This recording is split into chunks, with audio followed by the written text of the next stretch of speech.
আজ আমি তোমাকে এমন কিছু কথা বলবো যে কথাগুলো হয়তো আগে পরে শোনা হয়নি তোমার। দেখো, নিজেকে একটা প্ল্যাটফর্ম দিতে গেলে বহুবিধ চর্চা, অভিজ্ঞতা, ধৈর্য এবং অনুশীলন সব থেকে বেশি প্রয়োজন। সে কারণে বলছি, এগুলোর মধ্য থেকে তুমি তোমার লক্ষ্যটাকে স্থির করতে পারো। আর এই লক্ষ্যটা স্থির করার উপলক্ষ হলো তোমার নিয়াত। নিয়াত করা অর্থাৎ মনকে নিবিষ্ট করা, সংকল্প করা। তুমি কোন ধর্মের আমি জানি না, হতে পারে হিন্দু, হতে পারে মুসলিম, খ্রিস্টান কিংবা অন্যান্য। হ্যাঁ, এতে কোনো অসুবিধা নেই, এতে কোনো অসুবিধা নেই। তার কারণ তোমার নিয়াতে যদি সঠিক হয়, সর্বধর্মের উপলব্ধির মধ্যে সেটাকে তুমি খুঁজে পেতে পারো। তোমার কর্মই বলে দেবে তুমি কোনো ধর্মের নয়, অথবা সর্বধর্মের একজন প্রত্যয়ী মানুষ। যে কোনো ধর্মের পরিমণ্ডলেই তুমি বাধা থাকো না কেন, তার মধ্যেই তুমি একজন প্রতিজ্ঞ মানুষ। কারণ তুমি নিয়াত করেছ লক্ষ্য ছোঁয়ার জন্য। নিয়াত যদি ঠিক থাকে, অন্যরা কি ভাবছে, অন্যরা কি বলবে, অথবা সামনে পেছনে কে কটাক্ষ করছে, ভৎসনা করছে, অবজ্ঞা করছে, কে হাস্যরসিকতা করছে, আর কে প্রশংসায় ভাসাচ্ছে, এসবে তোমার কিছু আসে যায় না। আরে তুমি তো কারো প্রশংসার জন্য সংকল্প করনি, কারো ভৎসনার জন্য নিয়াত করনি, অথবা কাউকে খুশি করতে নিয়াত করনি।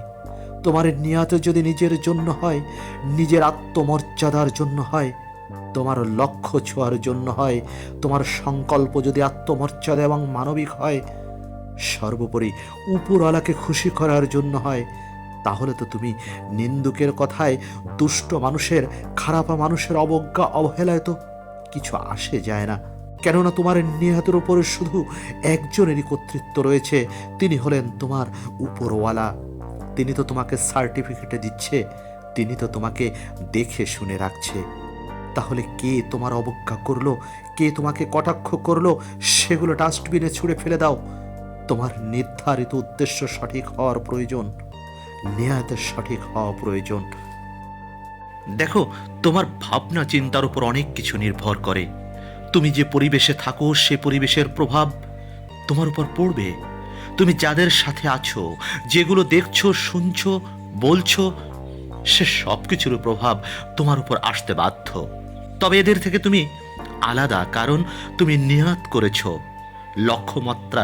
লক্ষ্যমাত্রা হাতে নিয়েছো নিজের জন্য। এখনো তোমাকেই ভাবতে হবে তুমি কিভাবে চিন্তা করবে, কিভাবে খাবে, কিভাবে ঘুমাবে, কিভাবে মেইনটেনেন্স করবে পারিপার্শ্বিকতাকে, আর কিভাবে নিজেকে আলাদা করবে সবার থেকে।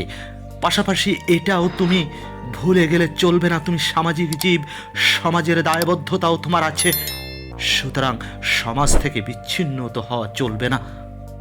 নিজেকে এমনভাবে গড়ে তুলতে হবে যাতে সমাজের অনেক মানুষের মধ্যে তুমি একজন যে কিনা আলাদা এবং সবার থেকে ভিন্ন। আর এটা হতে হবে এ কারণ তুমি লক্ষ্যমাত্রা হাতে নিয়েছো, তুমি নিয়াত করেছো নিজের জন্য নিজেই লক্ষ্যে পৌঁছানোর। হোক সেটা কর্ম দিয়ে, ব্যক্তিত্ব দিয়ে, জ্ঞান দিয়ে, মানবিকতা দিয়ে, উদারতা দিয়ে, ভালোবাসা, স্নেহ, মায়া, মমতা দিয়ে। সব কিছুর মধ্যেই তুমি অনন্য এবং অসাধারণ একজন। এই সমস্ত গুণাবলীর সাথে অথবা বিষয়াবলীর সংমিশ্রণে যখন তোমার নিয়াতের সম্মেলন ঘটবে, তখন তুমি নিজেই দেখতে পাবে আল্লাহ পাক কতটা উদার, মহত্বের মহাগুরু, যিনি মানুষকে সবই দেন আবার সবই কেড়ে নেন। দেখো, তুমি সবার থেকে আলাদা কারণ তুমি নিজেকে নিয়ে খুব বেশি চর্চা করছো, নিজের জন্য কাজ করছো, লক্ষ্য স্থির করেছো। তোমার মনোভাব, আচরণ, দৃষ্টিভঙ্গি সবকিছুই আলাদা। এগুলো তোমার মধ্যে আছে বলেই তো তুমি সবার থেকে অন্য একজন। আর এই অন্য একজন হওয়াটাই নিয়াত পূরণের জন্য সবচেয়ে বেশি জরুরি। তবে আমি তোমাকে বলে দিতে পারি, তোমার নিয়াতে ঠিক হলে জীবনের প্রতি ধারণা বদলে যাবে। তোমার নিয়াতে ঠিক হলে জীবনের প্রতি তোমার চিন্তা ভাবনা পাল্টে যাবে।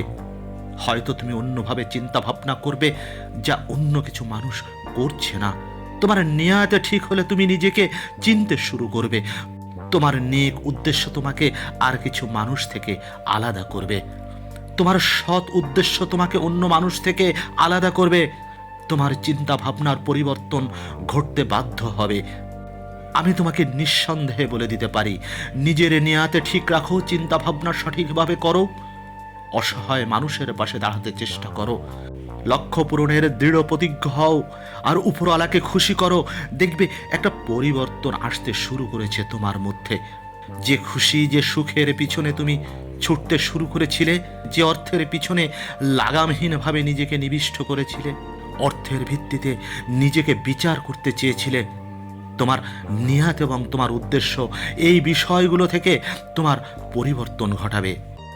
দেখো, অর্থের প্রয়োজন সবারই আছে, তবে এটাও জেনে রেখো, সুখের বিচারে অর্থের বিকল্প আছে। এই অর্থ দিয়ে কিন্তু সুখ কেনা যায় না। হ্যাঁ, তুমি অনেক সময় দেখবে তোমার কথায় যে কাজ হচ্ছে, অর্থবিত্ত দিয়েও কিন্তু সেই কাজ হয় না। এটা নির্ভর করছে তোমার উপর, তুমি কে, এই প্রশ্নটার উপর এটা জড়িত।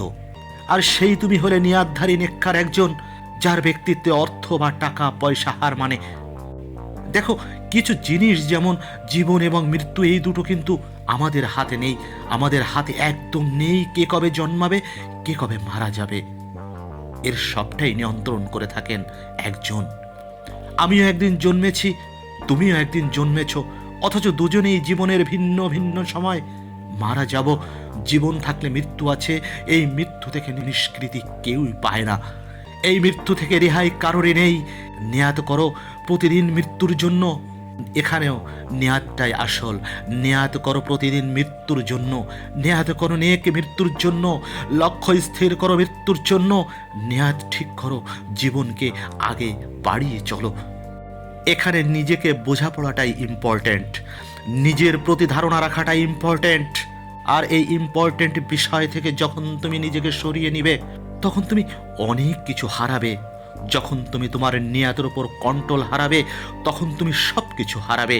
দুঃখ পাবে, অসহায় হয়ে পড়বে, নিজেকে হাজার প্রশ্ন করলেও একটি উত্তরও মিলবে না। উপরওয়ালাকে দোষারোপ করবে অযথা।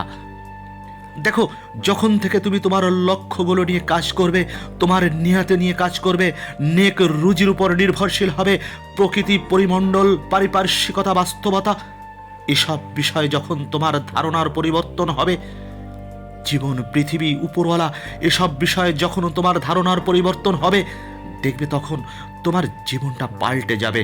হতে পারে সেটা তোমার দ্বিতীয় জন্ম।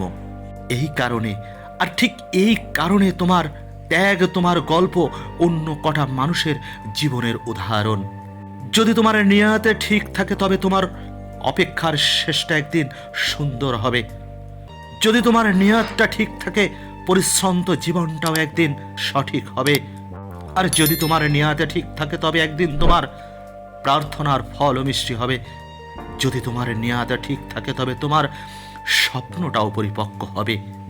নিয়াত যদি তোমার ঠিক থাকে, তবে তোমার আল্লাহ লড়াইটা তোমার হয়েই লড়বে। এখন থেকে কিছুকাল আগ পর্যন্ত তুমি কি এমন জীবন চাইতে, যেমন জীবন তুমি এখন কাটাচ্ছ? তেমনটা কি হয়েছে যেমনটা তুমি চেয়েছিলে? পেয়েছো কি তেমনটা? সত্যি হয়েছে কি তোমার স্বপ্নগুলো? পূর্ণতা পেয়েছে কি তোমার মনের আশা? প্রশ্ন করো, নিজেকে প্রশ্ন করো। কি উত্তর আসে সেটা দেখো, জবাব কি আসে দেখো। কোনো জবাব, কোনো উত্তর যদি না আসে, তবে তুমি ভেবে নিও তোমার পরিবর্তন প্রয়োজন আছে। তুমি যেমনটা চাইতে, তুমি যেমনটা চেয়েছিলে, তেমনটা যদি না হয়, ততটা যদি নাও পাও, ধরে নিও কোথাও না কোথাও কমতি তো আছেই, কোনো না কোনোভাবে ঘাটতি তো আছেই, কোনো না কোনো কিছুতে অপূর্ণতা আছে। আমি তোমাকে বলছি, তোমার যদি এই সব ঘাটতি বা অপূর্ণতা থাকে, চোখে সরিষা ফুল না দেখে, নিজেকে হতবিহ্বল না ভেবে, স্রেফ 3টি অক্ষর নিয়ত, এই নিয়ত পূর্ণ করো। লক্ষ্যের জন্য নিজেকে নিবিষ্ট করো, দুরন্ত বেগে এগিয়ে যাও, থান মাড়িয়ে ছুঁয়ে দাও লক্ষ্যকে, পূর্ণ করো নিয়তের ভাণ্ডার। আমি শ্রোতা সাধারণকে বলছি, এই সত্য বাক্যগুলো যদি আপনার ভালো লাগে, বেশি বেশি করে শেয়ার করবেন। আর হ্যাঁ, সাবস্ক্রাইব করতে কিন্তু একদম ভুলবেন না।